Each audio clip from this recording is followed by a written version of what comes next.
നിയമസഭാ തെരഞ്ഞെടുപ്പിനുള്ള അന്തിമ വോട്ടർ പട്ടിക പ്രസിദ്ധീകരിച്ചു. 2.6 കോടി വോട്ടർമാരാണ് പട്ടികയിലുള്ളത്. ഏറ്റവും കൂടുതൽ വോട്ടർമാരുള്ളത് മലപ്പുറം ജില്ലയിലും കുറവ് വയനാട്ടിലുമാണ്. സംസ്ഥാനത്തെ നിയമസഭാ തെരഞ്ഞെടുപ്പിനുള്ള അന്തിമ വോട്ടർ പട്ടികയ്ക്കാണ് അംഗീകാരമായിരിക്കുന്നത്.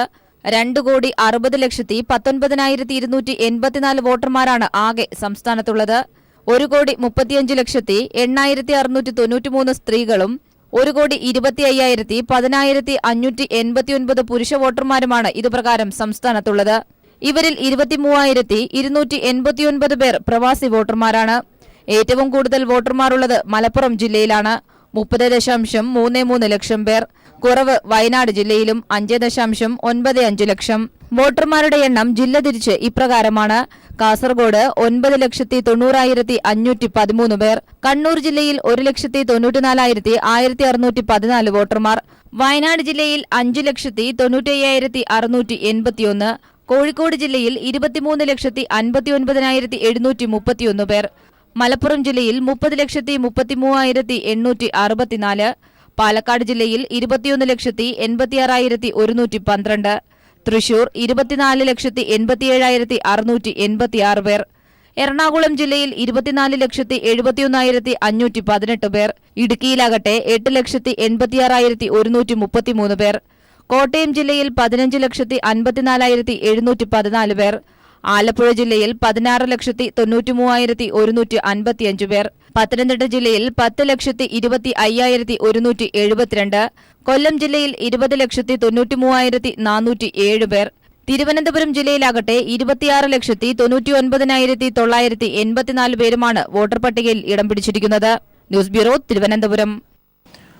സംസ്ഥാനത്തെ നിയമസഭാ തെരഞ്ഞെടുപ്പിൽ സ്ഥാനാർത്ഥികളുടെ അന്തിമ പട്ടിക നാളെ തയ്യാറാക്കും. തിങ്കളാഴ്ച വൈകിട്ട് 5 വരെയാണ് സ്ഥാനാർത്ഥികൾക്ക് നാമനിർദ്ദേശ പത്രിക പിൻവലിക്കാനുള്ള സമയം. സ്ഥാനാർത്ഥികളുടെ നാമനിർദ്ദേശ പത്രികകളുടെ സൂക്ഷ്മ പരിശോധന കഴിഞ്ഞ ദിവസം നടന്നു. പ്രമുഖ സ്ഥാനാർത്ഥികളുടെ പത്രികകളെല്ലാം സ്വീകരിച്ചു.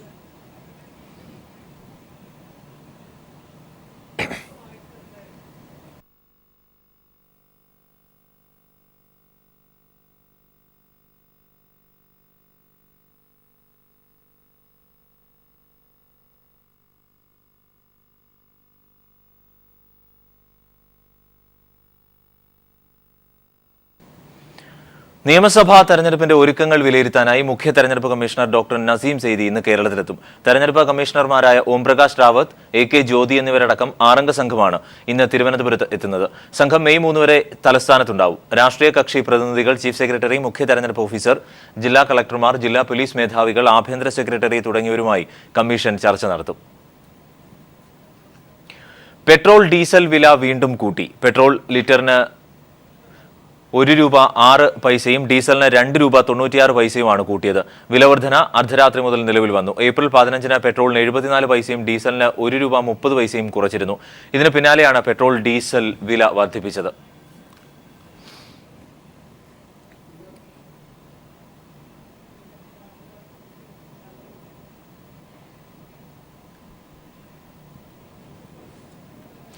ഇന്ന് ലോക തൊഴിലാളി ദിനം. 8 മണിക്കൂർ ജോലി, 8 മണിക്കൂർ വിനോദം, 8 മണിക്കൂർ വിശ്രമം എന്ന മുദ്രാവാക്യം ഷിക്കാഗോ തെരുവീതികളിൽ അലയടിക്കുമ്പോൾ ഐക്യപ്പെടലിന്റെയും പ്രക്ഷോഭത്തിന്റെയും വീറുറ്റ പാരമ്പര്യമാണ് മെയ് ദിനം നൽകുന്നത്.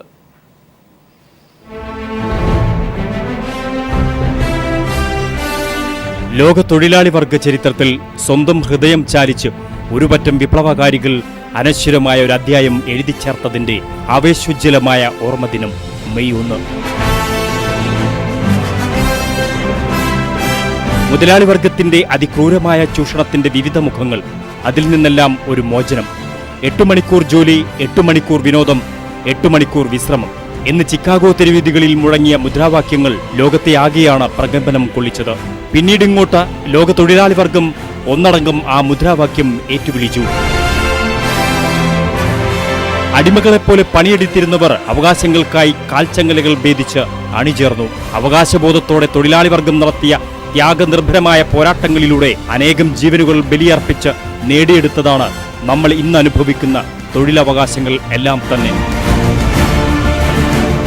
തൊഴിലെടുക്കുന്നവന്റെ അവകാശങ്ങൾ കവർന്നെടുക്കാൻ പുത്തൻ നയങ്ങളുമായി മുതലാളിമാർ അധികാരികളെ കൂട്ടുപിടിച്ച് തക്കം പാർക്കുമ്പോൾ പല മേഖലകളിലും തൊഴിലാളികൾ സമയത്തെക്കുറിച്ചും തൊഴിൽ പീഡനങ്ങളെക്കുറിച്ചും നിരന്തരം വാർത്തകൾ വരുന്ന വർത്തമാനകാല സാഹചര്യങ്ങളിൽ ചിക്കാഗോയിൽ അന്നുയർത്തിയ മുദ്രാവാക്യങ്ങൾ കൂടുതൽ പ്രസക്തിയോടെ മുഴങ്ങുന്നു. പണിയെടുക്കുന്നവന്റെ അവകാശ സമരങ്ങൾക്ക് എന്നും നിലയ്ക്കാത്ത ഊർജ്ജപ്രവാഹമായി മെയ് ദിന സ്മരണ ജ്വലിച്ചു നിൽക്കും. News desk. UDF-ഉം BJP-യും തമ്മിലുള്ള ഒത്തുകളിയാണ് കേരളത്തിൽ നടക്കുന്നത് എന്ന് CPM general secretary Sitaram Yechury. നിയമസഭാ തെരഞ്ഞെടുപ്പിൽ BJP-ക്ക് അക്കൗണ്ട് തുറക്കാനുള്ള സാഹചര്യം ഒരുക്കുകയാണ് UDF. ഇരു കൂട്ടരും തമ്മിൽ പരസ്പര ധാരണയാണെന്നും യെച്ചൂരി ആരോപിച്ചു. പരവൂരിൽ രക്ഷാപ്രവർത്തനത്തിന് തടസ്സം സൃഷ്ടിച്ചുള്ള പ്രധാനമന്ത്രിയുടെ സന്ദർശനം പരക്കെ വിമർശിക്കപ്പെട്ടപ്പോഴും മോദിയെ അഭിനന്ദിക്കുകയാണ് ഉമ്മൻചാണ്ടി ചെയ്തതെന്ന് യെച്ചൂരി പറഞ്ഞു. The Prime Minister coming there immediately after the tragedy was actually commented upon by all the officials, saying that he distracted the rescue operation and relief to be provided to the victims. But your Chief Minister welcomes it. And he welcomes it. Why? We do not know. Because I had also chosen not to go there the first day because of precisely that reason. But now it is becoming clear, using this sort of a match fixing, the BJP is trying to enter the Kerala Assembly for the first time. And that is a very dangerous thing for you. You have stopped that from happening. പാലക്കാട്ടെ തെരഞ്ഞെടുപ്പ് ചൂടിന് ആവേശം പകർന്ന് പിണറായിയുടെ പ്രചാരണം. VS-ന് തെളിമയാർന്ന വിജയം സമ്മാനിക്കണമെന്ന് മലമ്പുഴയിൽ പ്രചാരണത്തിനെത്തിയ പിണറായി പറഞ്ഞു. CPM general secretary Sitaram യെച്ചൂരിയുടെ പ്രചാരണം ഇന്ന് പാലക്കാട് ജില്ലയിലാണ്. ഉച്ചസ്ഥായിലെത്താൻ ദിവസങ്ങൾ മാത്രം ശേഷിക്കുകയാണ് പിണറായി പാലക്കാടെത്തിയത്. കൊടുംചൂടിനെ അവഗണിച്ചും നൂറുകണക്കിന് പേർ പിണറായി പങ്കെടുത്ത പഞ്ചായത്ത് റാലികളിൽ എത്തിച്ചേർന്നു. മലമ്പുഴ മണ്ഡലത്തിൽ പുതുപ്പരിയാരം പഞ്ചായത്ത് LDF റാലി ഉദ്ഘാടനം ചെയ്താണ് പിണറായി VS-ന് വേണ്ടി വോട്ട് അഭ്യർത്ഥിച്ചത്. നമ്മുടെ നാട്ടിൽ കേരളത്തിലാകെ അദ്ദേഹം നടത്തിയ പ്രവർത്തനങ്ങളുടെ ഫലമായി പൊതുസമൂഹത്തിലാകെ അദ്ദേഹത്തിനുള്ള അംഗീകാരവുമുണ്ട്. അതും മലമ്പുഴയിലുള്ള നിങ്ങൾക്ക് നല്ലതുപോലെ തിരിച്ചറിയാൻ കഴിഞ്ഞിട്ടുണ്ട്.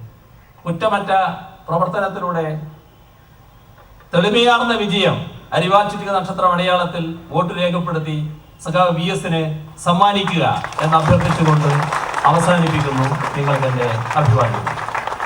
കാർഷിക മേഖല നേരിടുന്ന പ്രശ്നങ്ങളും LDF മുന്നോട്ട് വെക്കുന്ന വികസന കാഴ്ചപ്പാടും വിശദീകരിച്ചായിരുന്നു റാലികളിൽ പിണറായിയുടെ പ്രസംഗം. കാർഷിക മേഖല അഭിവൃദ്ധിപ്പെടുത്തി മാത്രമേ കേരളത്തിന് മുന്നോട്ട് പോകാൻ കഴിയൂ എന്ന് പിണറായി പറഞ്ഞു. ഇതിന് കർഷകരെ സ്നേഹിക്കുന്ന ഗവൺമെന്റ് കേരളത്തിൽ അധികാരത്തിൽ വരണം. പ്രകടന പത്രികയിൽ എന്തെങ്കിലും പറയുന്ന ശീലം LDF-ൽ നിന്ന് പറഞ്ഞ പിണറായി മുൻ അനുഭവങ്ങളും ജനങ്ങളെ ഓർമ്മിപ്പിച്ചു. RSS ഉമ്മൻചാണ്ടി കൂട്ടുകെട്ടും പിണറായി എടുത്തു പറഞ്ഞു. മതനിരപേക്ഷ മനസ്സിനെ ഇടതുപക്ഷത്തിനൊപ്പം ചേർത്ത് നിർത്താനുള്ള പ്രവർത്തനമാണ് ഏറ്റെടുത്ത് നടത്തേണ്ടതെന്നും പിണറായി ഓർമ്മപ്പെടുത്തി. News bureau, Palakkad. CPM polit bureau അംഗം പ്രകാശ് കാരാട്ടിന്റെ കേരളത്തിലെ തെരഞ്ഞെടുപ്പ് പ്രചരണ പരിപാടികൾ ഇന്ന് ആരംഭിക്കും. ഇടുക്കി ജില്ലയിലാണ് പ്രകാശ് കാരാട്ടിന്റെ ആദ്യ ദിവസത്തെ പരിപാടി. രാവിലെ 11-ന് മൂന്നാറിലും ഉച്ചയ്ക്ക് ശേഷം 2-ന് ചെറുതോണിയിലും 4-ന് കൂട്ടാറിലും പ്രകാശ് കാരാട്ട് പ്രസംഗിക്കും. കൊല്ലം മണ്ഡലം സ്ഥാനാർത്ഥി മുകേഷിന്റെ തെരഞ്ഞെടുപ്പ് പ്രചാരണത്തിന്റെ ഭാഗമായി കൊല്ലത്ത് സാംസ്കാരിക കൂട്ടായ്മ സംഘടിപ്പിച്ചു. UDF-ന്റെ അഴിമതി മുതൽ മദ്യനയത്തെ വരെ പരിഹസിച്ച് നടൻ ഇന്നസെന്റ് കൂട്ടായ്മ ഉദ്ഘാടനം ചെയ്തു. മമ്മൂട്ടിയും പറഞ്ഞു, മോഹൻലാലും പറഞ്ഞു, ഇവരെല്ലാവരും പറഞ്ഞു നല്ല കാശടിച്ച് മാറ്റാട്ടോ എന്ന് പറഞ്ഞു. ദുഃഖം പറയുകയാണ് എന്റെ പൊന്നു സഹോദരി സഹോദരന്മാരെ. 2 കൊല്ലം കഴിഞ്ഞു, 10 പൈസ ഒരാൾ ഇന്ന് വരെ എനിക്ക് കൊണ്ടുവന്നു. എന്തവർക്ക് എന്റെ വീടിന്റെ വഴി അറിയില്ലേ? എനിക്കും വേണ്ട, പക്ഷേ അവിടെ ഇവിടെയും കൊടുക്കുന്നു എന്ന് കേൾക്കുമ്പോൾ ഒരു കൊതി തോന്നിയത് കൊണ്ട് ഞാൻ പറഞ്ഞു. കൊല്ലം വാടി കോസ്റ്റൽ ലൈബ്രറിക്ക് മുന്നിൽ നടന്ന സാംസ്കാരിക കൂട്ടായ്മയിൽ ജനസാഗരം സാക്ഷികളായി.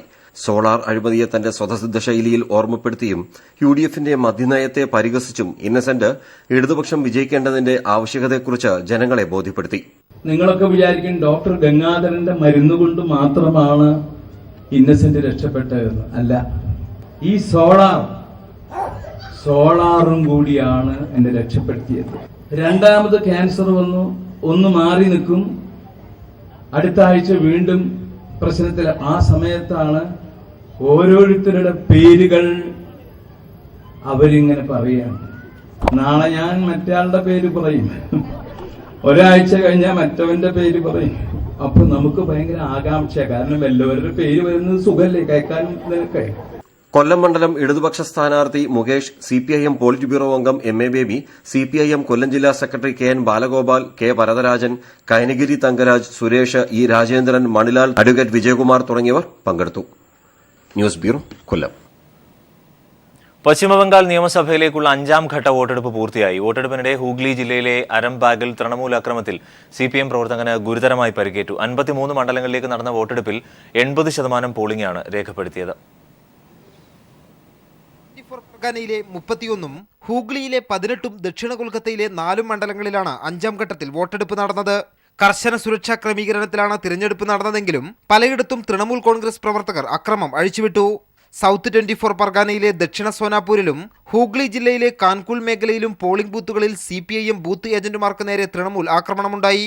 ഹൂഗ്ലി ജില്ലയിലെ അരംബാഗിൽ തൃണമൂൽ കോൺഗ്രസ് ആക്രമണത്തിൽ സിപിഐഎം പ്രവർത്തകന് ഗുരുതരമായി പരിക്കേറ്റു. സൗത്ത് 24 പർഗാനയിലെ സത്കാച്ചിയിൽ സിപിഐഎം ബൂത്ത് ഏജന്റിനെ മർദ്ദിക്കാൻ പ്രവർത്തകർക്ക് നിർദ്ദേശം നൽകിയ തൃണമൂൽ നേതാവും നിയമസഭാ ഡെപ്യൂട്ടി സ്പീക്കറുമായ സൊനാലി ഗുഹയ്ക്കെതിരെ കേസെടുക്കാൻ തെരഞ്ഞെടുപ്പ് കമ്മീഷൻ നിർദ്ദേശം നൽകി. വിവിധ അക്രമ സംഭവങ്ങളിലായി 27 പേരെ പോലീസ് അറസ്റ്റ് ചെയ്തു. മുഖ്യമന്ത്രി മമതാ ബാനർജി, സിപിഐഎം സംസ്ഥാന സെക്രട്ടേറിയറ്റ് അംഗങ്ങളായ സുജൻ ചക്രവർത്തി, റോബിൻ ദേവ്, ബിജെപി ടിക്കറ്റിൽ മത്സരിച്ച നേതാജി സുഭാഷ് ചന്ദ്രബോസിന്റെ കുടുംബാംഗം ചന്ദ്രകുമാർ ബോസ് തുടങ്ങിയ പ്രമുഖരും 5ാം ഘട്ടത്തിൽ ജനവിധി തേടി. 5 ഘട്ടങ്ങൾ പിന്നിട്ടതോടെ 269 മണ്ഡലങ്ങളിൽ വോട്ടെടുപ്പ് പൂർത്തിയായി. അവസാനഘട്ട വോട്ടെടുപ്പ് നടക്കുന്ന മെയ് 5-ന് 25 മണ്ഡലങ്ങൾ പോളിംഗ് ബൂത്തിലെത്തും. News bureau, Delhi. Vellarada village ഓഫീസിൽ ആക്രമണം നടത്തിയ പ്രതി പിടിയിൽ. വെള്ളറട സ്വദേശി സാംകുട്ടിയാണ് അടൂരിൽ പിടിയിലായത്. തിരുവനന്തപുരം വെള്ളറട വില്ലേജ് ഓഫീസിന് തീയിട്ട സംഭവത്തിൽ വെള്ളറട സ്വദേശിയായ സാംകുട്ടിയെയാണ് പോലീസ് പിടികൂടിയത്. ഒളിവിൽ കഴിഞ്ഞിരുന്ന ഇയാളെ പത്തനംതിട്ട അടൂരിൽ നിന്നാണ് അറസ്റ്റ് ചെയ്തത്. ടാപ്പിംഗ് തൊഴിലാളിയായ സാംകുട്ടി തന്റെ 18 സെന്റ് ഭൂമിയുടെ പോക്കുവരവ് ചെയ്യുന്നതിനു വേണ്ടി 3 വർഷമായി നിരവധി തവണ വില്ലേജ് ഓഫീസിൽ കയറിയിറങ്ങിയിരുന്നു. എന്നിട്ടും നടപടിയെടുക്കാൻ വില്ലേജ് ഓഫീസർ തയ്യാറാകാത്തതിലുള്ള വൈരാഗ്യമാണ് പ്രതിയെ ഓഫീസിന് തീയിടാൻ പ്രേരിപ്പിച്ചത്. ഇയാളെ പോലീസ് ചോദ്യം ചെയ്തു വരികയാണ്. ഒരു ബില്ല്, ക്യാഷ് റെസീപ്റ്റിൻ്റെ ഒരു കുറച്ച് കഷ്ണങ്ങൾ കിട്ടി. അതിൽ നിന്ന് മനസ്സിലാക്കുവാൻ കഴിഞ്ഞത് ഇത് നമ്മുടെ പന്നിവിഴ, അടൂരിനടുത്ത് പന്നിവിഴ സർവീസ് കോഓപ്പറേറ്റീവ് ബാങ്കിൻ്റെ ക്യാഷ് ബിൽ റെസീപ്റ്റാണ്.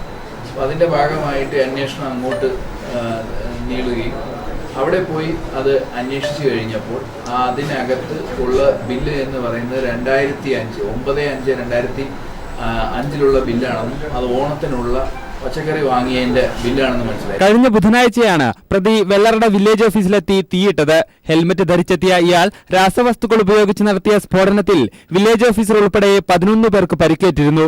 മുഖത്ത് ഗുരുതരമായി പൊള്ളലേറ്റ village assistant Venugopal Thiruvananthapuram medical college ആശുപത്രിയിൽ ചികിത്സയിലാണ്. വില്ലേജ് ഓഫീസിലെ കമ്പ്യൂട്ടറുകളും ഫയലുകളും രേഖകളുമെല്ലാം തീപിടുത്തത്തിൽ കത്തി നശിച്ചിരുന്നു. ആക്രമണത്തിന് ശേഷം തമിഴ്നാട് ഭാഗത്തേക്ക് പ്രതി ബൈക്കിൽ രക്ഷപ്പെടുകയായിരുന്നു. News bureau, Thiruvananthapuram.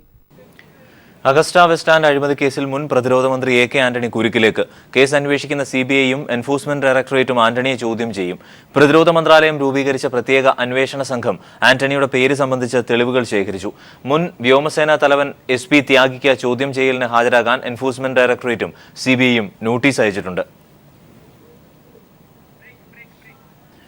വിശ്രമ ജീവിതം കൃഷിക്ക് വേണ്ടി ചെലവഴിക്കുന്നതിലൂടെ സംതൃപ്തി കണ്ടെത്തുകയാണ് തൃശൂർ സ്വദേശി വേണുവും കുടുംബവും. റിട്ടയർമെന്റിന് ശേഷമുള്ള ഒഴിവുവേളകളിലാണ് കൃഷി ആരംഭിച്ചതെങ്കിലും വേണുവിന് ഇതൊരു നേരമ്പോക്കല്ല. പുരയിടത്തോടെ ചേർന്നുള്ള 40 സെന്റിലാണ് ഇവരുടെ കുടുംബകൃഷി. കുടുംബപരമായി കാർഷിക പാരമ്പര്യമുണ്ടെങ്കിലും BSNL ജീവനക്കാരനായിരുന്ന വേണുവിന് കൃഷിയിൽ സജീവമാകാൻ കഴിഞ്ഞത് റിട്ടയർമെന്റിന് ശേഷമാണ്. തൃശൂർ കോട്ടപ്പുറത്തെ പുരയിടത്തോട് ചേർന്നുള്ള 40 സെന്റിലാണ് വേണു സമ്മിശ്ര കൃഷി ആരംഭിച്ചത്.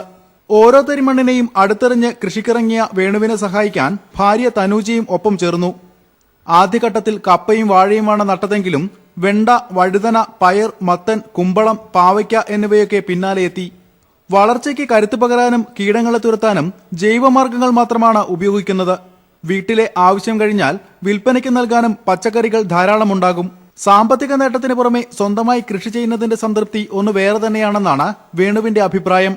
ജോലിയുള്ള സമയത്താണെങ്കിലും ജോലിക്ക് പോകുന്നതിന് മുമ്പ് ഞാൻ കുറച്ച് നേരം ഒരു 2 മണിക്കൂറോളം പറമ്പിലൊക്കെ അത്യാവശ്യം പറ്റാവുന്ന പണി ചെയ്യും. എന്നിട്ട് ജോലിക്ക് പോകും. ഇപ്പോൾ റിട്ടയർമെൻറ്റ് അതിന് ശേഷം ഫുള്ളായിട്ട് 7 മണിക്ക് കയറി കഴിഞ്ഞാൽ ഒരു 11 മണി വരെ നമുക്ക് ആ ഒരു ഇങ്ങനെ നടക്കും, ഈ പറമ്പൊക്കെ നടക്കുമ്പോൾ ഒരു സുഖം വേറെ. 6ലധികം വ്യത്യസ്ത ഇനം വാഴകൾക്ക് പുറമെ നിരവധി ഫലവൃക്ഷങ്ങളും വള്ളിച്ചെടികളും തോട്ടത്തിലുണ്ട്. വിവിധ ഇനം മുളകുകളുടെ ശേഖരവും ഇവിടെയുണ്ട്. 40 സെന്റിലെ കൃഷിയിടത്തിൽ ഇനിയും കൂടുതൽ വിളകളിറക്കാനുള്ള പരിശ്രമത്തിലാണ് വേണുവും കുടുംബവും. News bureau, Thrissur.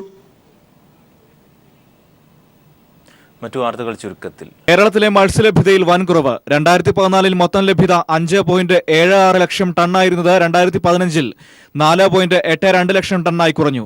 16% കുറവുണ്ടായെന്ന് കേന്ദ്ര സമുദ്ര മത്സ്യ ഗവേഷണ കേന്ദ്രത്തിന്റെ പഠന റിപ്പോർട്ട്. ഇറാഖിൽ ഗുരുതര ഭരണ പ്രതിസന്ധി. ഷിയ വിഭാഗക്കാർ പാർലമെന്റ് കയ്യേറി രാജ്യത്ത് അടിയന്തരാവസ്ഥ പ്രഖ്യാപിച്ചു. Parliament കയ്യേറിയത് Moqtada സാദറിനെ അനുകൂലിക്കുന്നവർ. Vijay മല്യയുടെ kingfisher എയർലൈൻസിന്റെ logo ലേലം ചെയ്യാനുള്ള ബാങ്കുകളുടെ ശ്രമം 2ാം വട്ടവും പരാജയപ്പെട്ടു. ലേലത്തിലെടുക്കാൻ ആളില്ലാതെ വന്നതോടെയാണ് ബാങ്കുകളുടെ നീക്കം പരാജയപ്പെട്ടത്.